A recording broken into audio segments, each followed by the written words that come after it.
என்றும் விசுவாசிக்க வேண்டும். இந்த இடத்தில் இப்பொழுது இயேசு இருக்கிறார் என்பதை விசுவாசிக்க வேண்டும். எப்படி?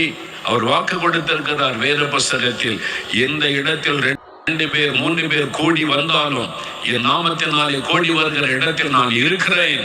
இப்போ இந்த இடத்தில் இயேசு இருக்கிறார். அவர் உலாவிக் கொண்டிருக்கிறார். என்னால் அவர் வாக்கு கொடுத்திருக்கிறார். பொய் சொல்லுகிற தேவன் அல்ல. அதை விசுவாசிக்கணும். இப்ப இந்த இடத்தில் இயேசு இருக்கிறார். உங்க வீட்டுல உங்க பக்கத்துல இப்ப இயேசு நின்று கொண்டு இருக்கிறார். அதை விசுவாசிக்கணும். அப்ப அவரை நோக்கி கூப்பிட்டா பலன் தருகிறவர், பதில் தருகிறவர், அற்புதம் செய்கிறவர் என்று விசுவாசிக்க வேண்டும் என்று வேதம் சொல்லுகிறாரு. பரிசுத்த மத்தேயு 8ஆம் அதிகாரத்தில் 5ஆம் வசனம் முதல் வாசித்தால், ஒரு ரோம் அதிகாரி, கவர்மெண்ட்ல ஒரு பெரிய ஆபீசர், காவல்துறை அதிகாரி, 100 பேருக்கு அவன் தான் லீடர், 100க்கு அதிபதி, இயேசுவை தேடி வருகிறான். அவன் வந்து சொல்லுகிறான், வீட்டில் என் வேலைக்காரன் திமிர்வாரமாய் கிடந்து கொடிய வேதனைப்படுகிறான்.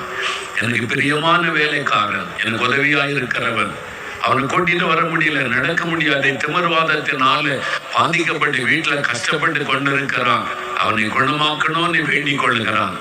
இயேசு சொன்னார், நான் வந்து அவனை குணமாக்குகிறேன். அவன் சொன்னா, இல்ல ஆண்டவரே, எதுக்கு உங்களுக்கு சிரமம்? முதல்ல நான் அதற்கு எங்க வீட்டுக்குள்ள வருவதற்கு நான் தகுதி உள்ளவன் அல்ல. 2வது, எதுக்கு நீங்க சிரமப்படணும்? இங்க இருந்து ஒரு வார்த்தை சொல்லுங்க, வீட்டுல சுகமாக்கி விடுவான். நான் உங்களுடைய வார்த்தையை விசுவாசிக்கிறேன், உங்களுடைய வல்லமை விசுவாசிக்கிறேன்.